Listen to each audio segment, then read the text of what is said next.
Les plus belles histoires de la Bible.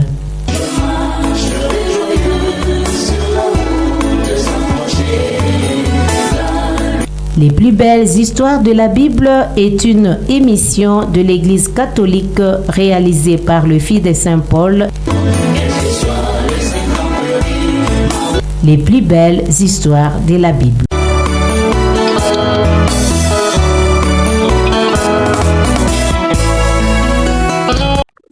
Chers enfants, chers ados, chers internautes, bienvenue sur nos antennes.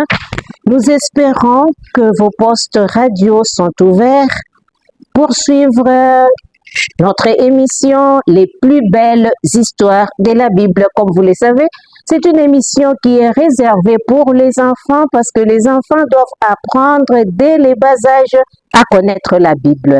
Alors, comme d'habitude, je suis en compagnie de Monique, notre novice. Et moi, c'est la sœur Marie-Justine dont vous connaissez déjà la voix. Et voilà, nous partons avec une belle histoire, une autre que nous allons vous raconter aujourd'hui.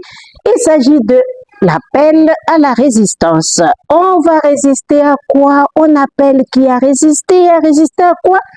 Mais avant ça, nous voulons d'abord vous rappeler, puisque nous commençons le livre de Judith. Nous voulons vous rappeler que le livre de Judith, vous n'allez pas le trouver dans toutes les Bibles, surtout pas dans les Bibles protestantes.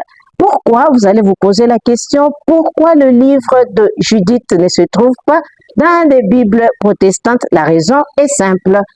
La simplicité de cette raison est que la Bible, d'habitude, on considère l'origine de la Bible, la langue de la Bible, et la langue hébraïque, c'est la langue qui a été maintenue pour considérer que tel livre ou tel autre est valable ou pas, surtout pour les protestants. Quant à nous, pour les catholiques, nous savons que et la Bible grecque et la Bible hébreu, toutes les deux versions, sont à considérer.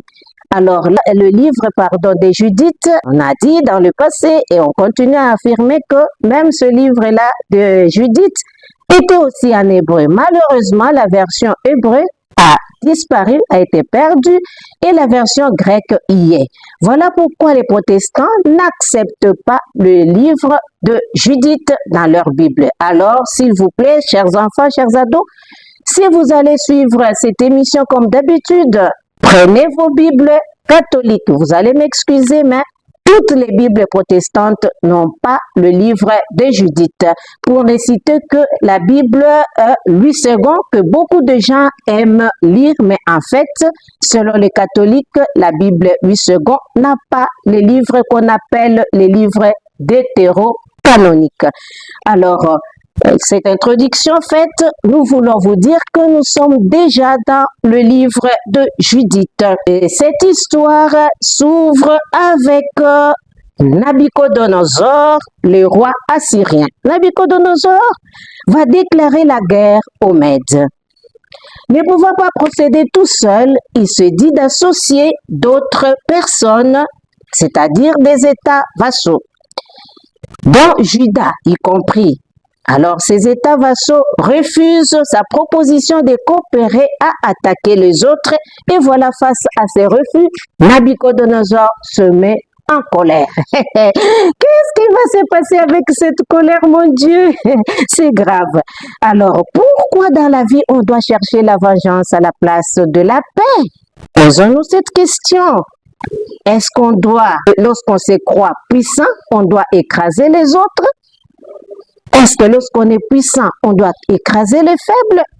Nous allons voir que le général de l'armée en chef va attaquer tous ceux qui ont résisté à l'appel du roi à combattre les autres. Alors, pour vous raconter cette belle histoire, j'ai à mes côtés la novice Monique que je salue. Monique, bonjour. Bonjour ma soeur, comment allez-vous? Oh, je vais bien ma soeur, et vous-même? Je vais bien aussi. Ok, vous êtes revenue dans l'émission Les plus belles histoires de la Bible. Vous savez, La dernière fois, les parents étaient très contents de vous voir, puisque cette fois-ci, il y a des émissions qu'on a envoyées aussi en images, n'est-ce pas? Alors, les parents sont contents. Dites-nous alors, l'histoire que vous allez nous raconter, intitulée L'appel à la résistance, vous la trouvez dans quel livre? Déjà annoncé, bien sûr, mais le chapitre, le verset, et puis racontez-nous cette histoire, s'il vous plaît. L'histoire se trouve dans le livre de Judith, comme vous venez de le dire. Le premier chapitre, du premier verset au 4e chapitre, 15e verset. Ok. Alors, c'est une histoire un peu longue aussi, je le vois, mais racontez-nous, ma sœur. Le roi d'Assyrie a une puissante armée. Il domine tous les royaumes qui l'entourent. Il décide d'agrandir son royaume. Alors il envoie un message à tous les habitants de la Perse jusqu'aux confins de l'Éthiopie. Il leur demande de se joindre à lui pour combattre les Perses et les Médès. Mais aucun ne répond à sa demande car, à leurs yeux, le roi d'Assyrie n'est pas aussi puissant qu'il le prétend. Alors ces derniers est très en colère contre tous ces pays. Il jure de se venger et de dévaster tous ces territoires. Il attaque Arphazad, le roi de Perse et de Médès, et remporte la victoire. Après avoir longuement célébré cet exploit, il appelle Holoferne, le général en chef de son armée, et lui dit: pars avec l'élite de mon armée et attaque tous ceux qui ont résisté à mon appel. Je vais les détruire, les livrer au pillage, puis les emmener en captivité jusqu'au bout du monde. Holoferne part aussitôt avec l'élite de son armée, une foule aussi nombreuse que les sauterelles. Il détruit toutes les villes sur son chemin et arrive en face de l'Arabie. Il brûle les campements des Madianites et pille leurs troupeaux. Il dépouille les temples de Damas et les détruit conformément à la mission reçue d'exterminer tous les dieux afin d'obliger les peuples à adorer le roi d'Assir. Holoferne maintenant près de la Judée où vivent les Israélites. Ayant appris ce qu'il a fait aux différents peuples, les Israélites ont très peur pour Jérusalem et le temple du Seigneur. Ils alertent donc tout le peuple et font des provisions de vivres en vue de la guerre. Le grand prêtre Joachim, qui réside à Jérusalem, écrit aux habitants pour leur demander de bloquer les routes de la montagne, le seul voie d'accès vers la Judée. Tous, hommes, femmes et enfants, se prosternent devant le temple, la tête couverte de cendres. À haute voix, ils supplient d'un même cœur et avec ardeur le Dieu d'Israël, afin que leurs enfants ne soient pas livrés au pillage, ni leurs femmes au viol, ni les villes de leur héritage à la destruction, ni le temple à la profanation et aux moqueries des païens. Attentifs à leurs prières, le Seigneur voit leur détresse. Dans toute la Judée et à Jérusalem, devant le temple du Seigneur Tout-Puissant, le peuple jeûne durant de longs jours. Le grand prêtre Joachim, les prêtres et les ministres du Seigneur font des offrandes à Dieu, tout en le suppliant de venir au secours du peuple d'Israël. Ainsi, nous mettons fin à notre histoire de ce jour. Oh là là, quelle belle histoire encore. Mais ça tique un peu puisqu'on commence à parler de guerre, on commence à parler des attaques. Ça me fait un peu peur, mais quelque part, je me dis quand même, il y a un peuple qui croit au Seigneur, il y a un peuple qui est fidèle au Seigneur, peut-être par moment. Mais le Seigneur, je crois, prendra quand même la défense aussi du peuple, hein, puisque les puissants de ce monde croient qu'ils sont plus puissants, mais au-dessus d'eux, il y a toujours un autre qui est plus puissant avec un grand P. Alors, comme d'habitude, chère Monique, nous vous remercions pour cette histoire. Et nous allons laisser maintenant la parole aux enfants. Nous savons depuis l'émission passée que nous avons maintenant 3 enfants. Et donc, nous allons leur laisser la parole. Il s'agit donc de Abigail, de Patricia et de Milka. À vous la parole, chers enfants, chers ados. J'ai apprécié l'attitude des habitants qui ont refusé de se joindre au roi d'Assyrie pour combattre les Perses et les Mèdes. À mon avis, se venger n'est pas bon. Dans toutes circonstances, il est mieux de répondre pacifiquement. En effet, Milka, la guerre n'est pas bonne. Elle fait seulement des victimes innocentes et des orphelins. Dans cette histoire, il y a ceux qui ont détruit maisons, temples, etc. Détruire ce que les autres ont construit appauvrit tout un peuple. Merci beaucoup, chère Abigail, chère Milka et chère Patricia. Et maintenant, nous allons continuer notre histoire en demandant encore une fois de plus à notre novice Monique, en lui passant encore le micro pour nous dire qu'est-ce que les enfants vont retenir cette semaine, ma chère. Ce que nous demanderons aux enfants de retenir, c'est après sa victoire sur les Perses et Médès, le roi d'Assyrie veut soumettre Israël à sa domination, comme il l'a fait pour tous les autres peuples. Malgré la peur, le grand prêtre Joachim appelle tout le peuple d'Israël à résister et à supplier l'aide du Seigneur dans le jeûne et la prière.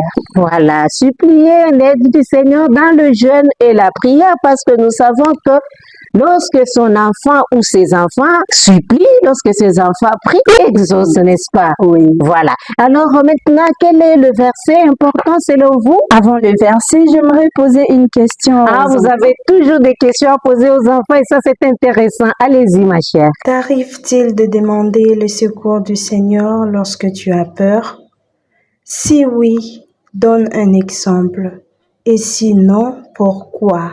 Et le verset important, devant le temple du Seigneur Tout-Puissant, le peuple jeûne durant de longs jours. Nous le trouvons dans Judith, le chapitre 4, le 13e verset. Ok, merci beaucoup pour ce verset à retenir important, mais aussi pour les versets bibliques aussi que les enfants doivent ruminer pendant la semaine avant de nous retrouver prochainement, n'est-ce pas? Oui. Alors, à ce point, qu'est-ce qui me manque? Sinon, vous dire à vous merci, dire merci à Abigail, Patricia et Milka qui ont participé activement à cette émission et dire merci au révérend Père Alphonse Abedi, qui est directeur de Radio Maria Lubumbashi. Merci à monsieur l'abbé Bernard Numbi, prêtre de l'archidiocèse de Lubumbashi, qui est chargé aussi de la pastorale biblique. Merci à toutes les équipes techniques de nos radios, comme nous continuons à les dire, les radios qui nous diffusent.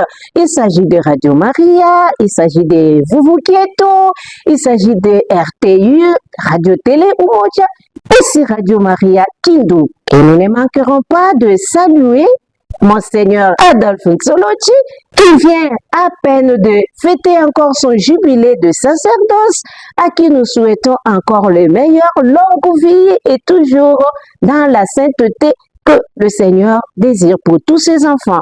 Quant à nous, nous pouvons leur dire merci, non? Et au revoir aussi. Merci, chers enfants, merci, chers ados, merci, chers parents, et bye, à la prochaine. Bye. Les plus belles histoires de la Bible.